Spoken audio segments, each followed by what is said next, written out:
Well done for clicking this video. I know it may not sound exciting, but we are going to change your miniature painting life forever.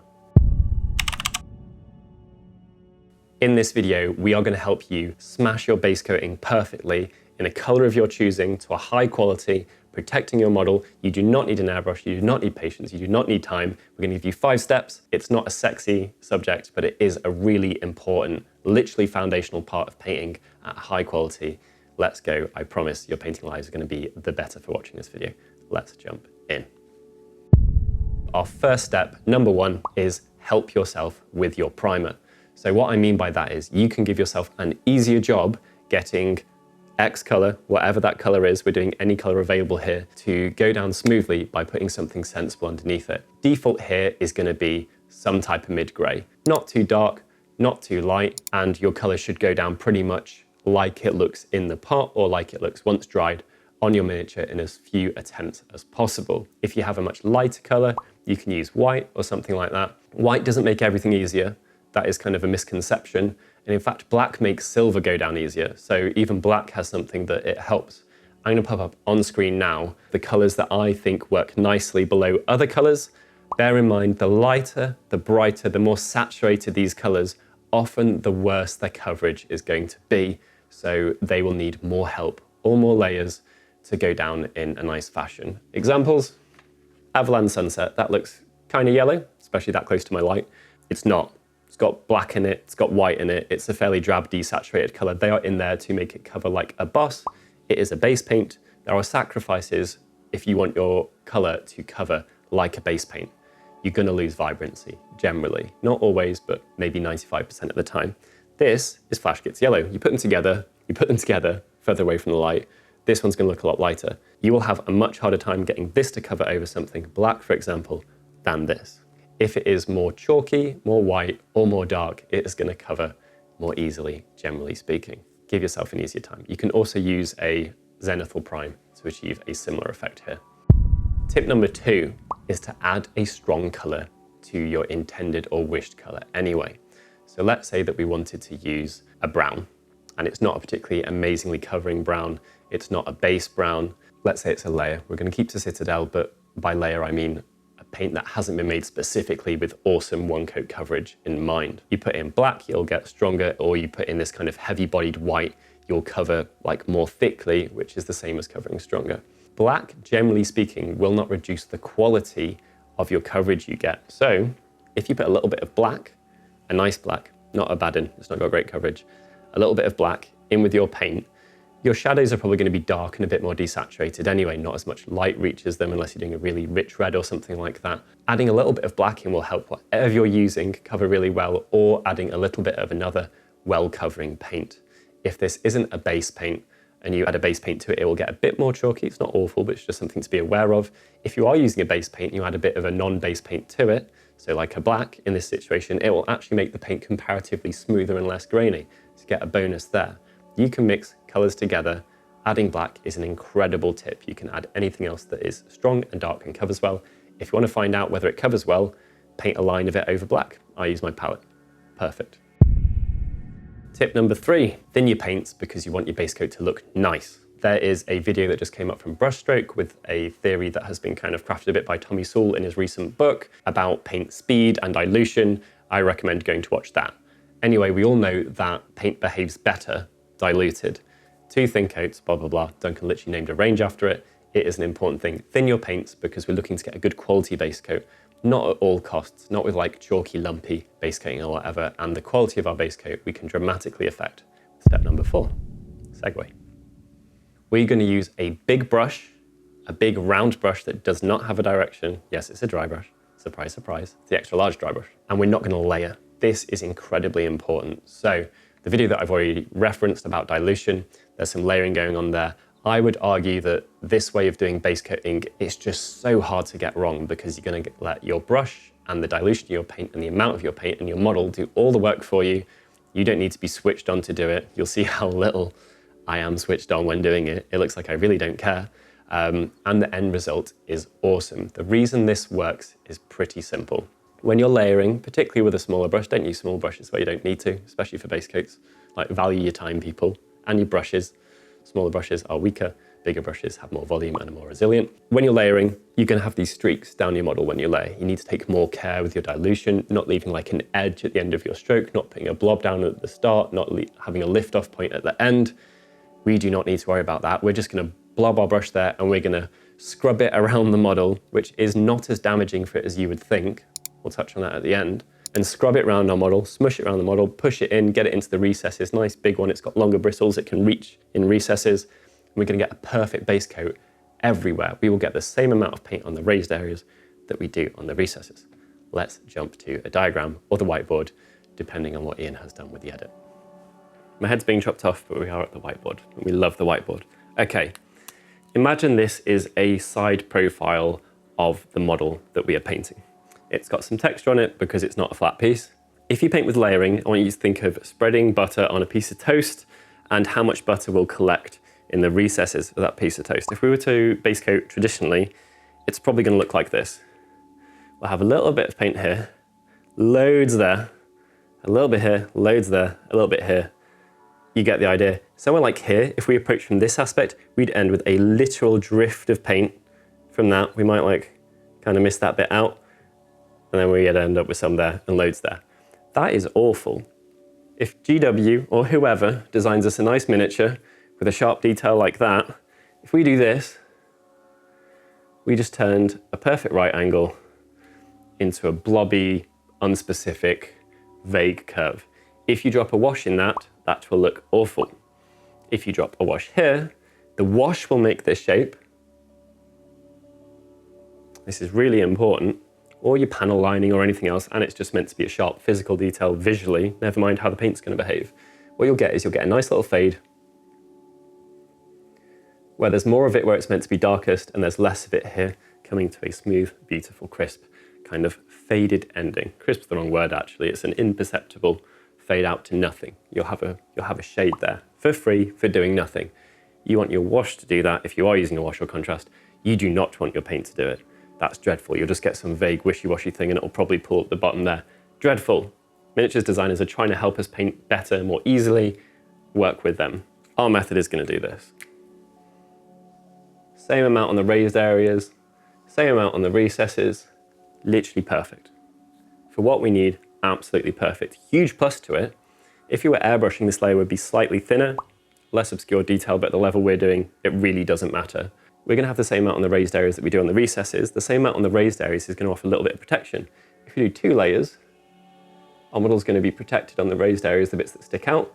If you were gaming, if you were dry brushing, if you're washing, if you knock it, if you hold it, if you sweat on it from your hands, we've got more protection on these raised areas. So for me, this is the best way to base coat for a huge selection of reasons. This is dreadful. Here, red for bad. You just made your model look worse and that's going to take forever to dry. This is going to dry at the same rate pretty much wherever you hit. I cannot express how good this is. It's magic.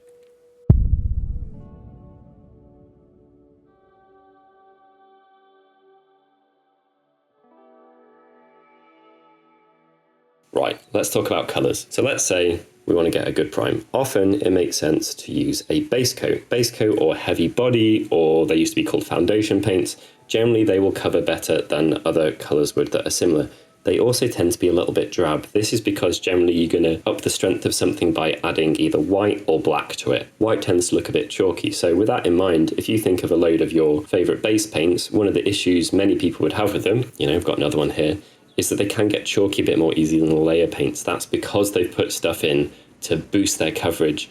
Often that has a negative effect. So let's say we could just use Steel Legion Drab. That would be fine for this tower. What if we wanted to try and get around that though? Or what if you had another colour in mind that was better than this and you wanted to make it suitable for base coating? Let's jump to another brown. Now this is a bit warm and vibrant, but what we're going to consider is adding a stronger, well-behaving colour to this colour to make our lives way easier. Bring in our superstar, black. It's not very complex. Often your shadow is going to be darker anyway. They're going to be less vibrant colours, less saturated, so black works out absolutely fine. So if I take this and add it to this, I'm going to get a much stronger version of this, and black tends to be less grainy, so we're going to get a higher quality base coat as well than if we were to just use this. There's nothing wrong with this, but you just need to take a bit more care. This is a bonus though. We're going for the highest quality base coat we possibly can. Let's test it out on a palette, which, let's hold in mind, is black, as is our model. So this is a perfect place to test.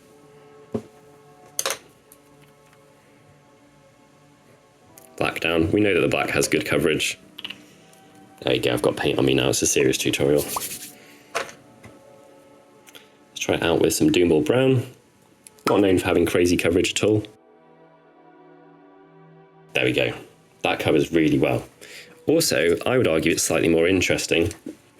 I've picked a paint with drab in the name, so maybe it's not the best example. We could, of course, add a little bit of black to this. Now, because we're adding a less grainy paint, which behaves like a layer, we're going to get a smoother result out of this too.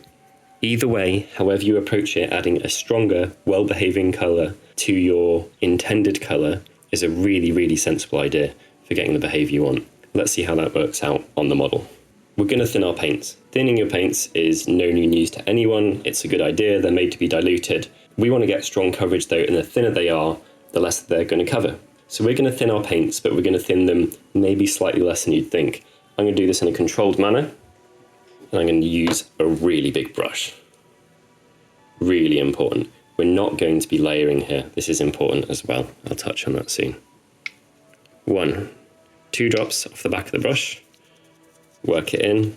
What I will do is I'll mix up my mix here, not with my nice brush. This is my general abuse brush here. Do I want it warmer than that? That's okay. You can mix up whatever colour you want. A really powerful dark grey there.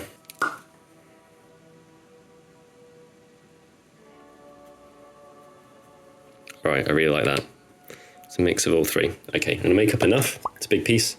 Then we can get rocking and rolling.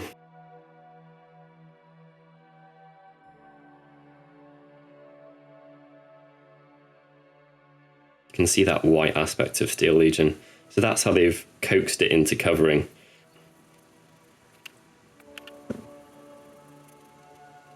Right, after completely saturating that poor brush, we have a very good clean. This is taking the brunt of the abuse so that our nice big extra large dry brush doesn't have to. Let's move on to the real magic. We'll be using this, we'll be smudging it into our intended piece, and that's really, really going to help us with the speed. This smudging technique is important. Wet the brush first. Let me show you this actually. This is how wet it's making my finger. You can see that glisten. There's a little sheen on top of it. That's how much it's making the palette wet. Hopefully they're good barometers for you. All right, 1, 2, 3, go. Quickly taking it, we're not saturating the brush, we're working it in. We are working it into the model though. I might not have put enough paint on the palette. That'd be devastating. Bear in mind where you're holding, you're going to end up with fingerprints. Normally there's some way around this on each model. Keeping going back for water, we're putting a consistent, high quality coat everywhere on this. There's not more on the raised areas, they're not more in the recesses. Consistent. Oh God, why did I pick something so big?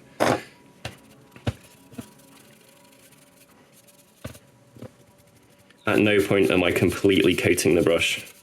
Anything we're completely coating is the model.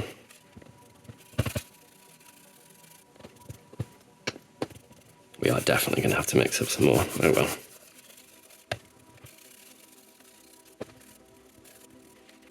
It's a base coat, so particularly given that we're going to do a lot of steps after this, it doesn't matter too much if I don't get a perfect colour match. I do have the colour on my palette though, so I can match to the palette. Alright, that is 50% done, so I need about the same amount of paint again, but then we need to slightly increase that because we're going to be doing an additional coat.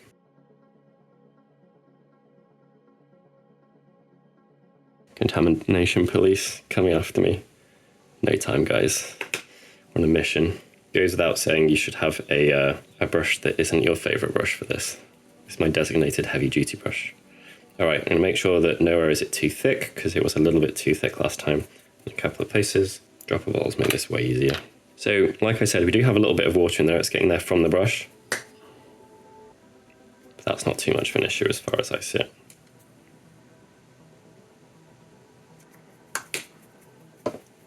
we got our match. And carefully waste not, want not. Only the very tips.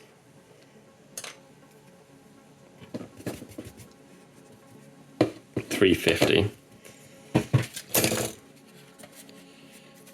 Let's see if we can do it in 5 minutes.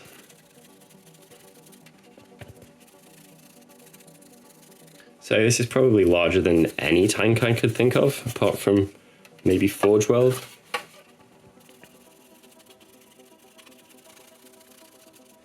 Going back for more moisture, that will help the paint leave our brush. So I'm going to show you at the end of this, but this brush is not going to get ruined by this whatsoever. And in fact, I would just carry on doing my further steps with this brush, and I will for a tutorial which isn't this one.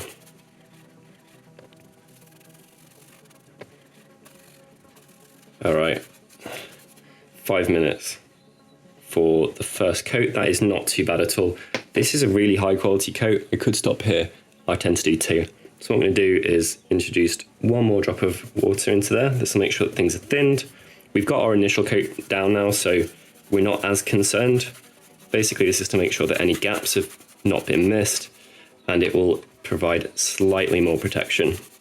If you're gaming, obviously the pieces get quite a lot more abuse than if they're just going in a cabinet or somewhere to look at. If you're dry brushing or doing any physical techniques as well, that's another space where edges would just get a little bit more abuse than the rest of it.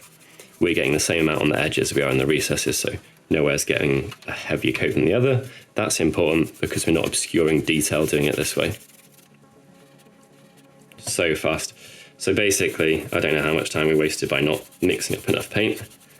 Silly me, but that was the majority of the time, I think, for the piece. There we go. We did better our estimate of paint that time.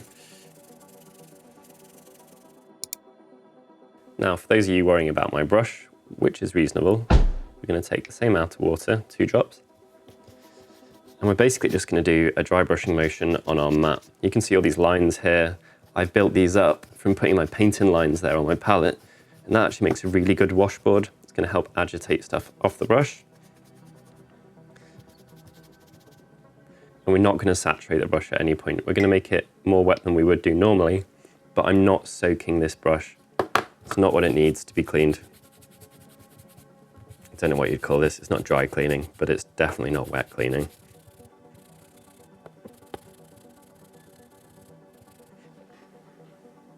And here that you can see, everything was the same color as that tide there, but the tide isn't going to the ferrule. This is going to keep our brushes going forever, like literally forever. They will last for years if you don't ever start that migration of paint all the way down. Hopefully what we'll see if I open it up here is internally, it's the same. Brushes die when you take paint from here to here. This is the ferrule, the metal part. We're not doing that, so our brush is going to last forever. You can do whatever you like to the tips, but damage at the roots is kind of, like many things in the world, is kind of irreversible. You can lose branches, but you can't lose your trunk.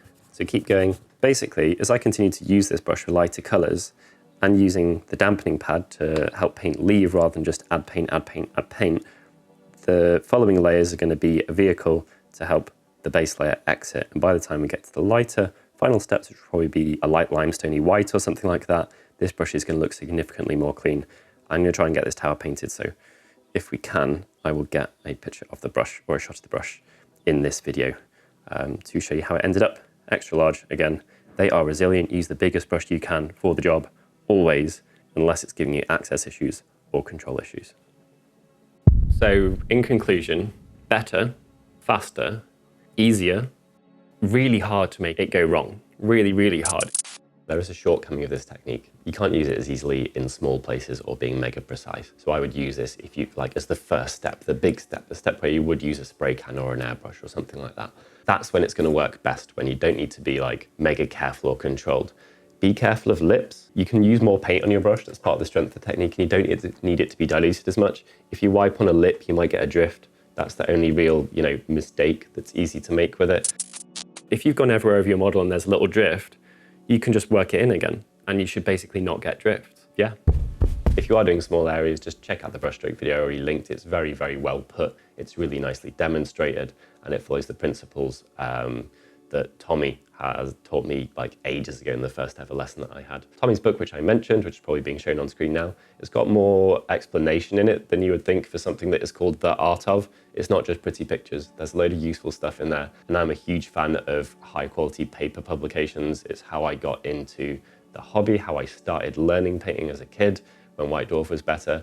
And yeah, I think it's amazing. Anything like that that exists is great. Please give us a suggestion for the next fundamentals video, the best one, the most liked one from other people. So go down there and give it a vote. Even if you don't have an idea, we'll receive a texture palette of the person's choosing and a brush set of the person's choosing. Please like, please comment, please subscribe. Quite a few of you aren't subscribed. Subscribe and give us a suggestion, and it might be the next video. I think that's it. Final thing, I am at Warhammer Fest in Manchester in a couple of weeks. If you see me and you want to say hi, like, please come over. It's nice to see you in person. That is everything. Catch you in the next video.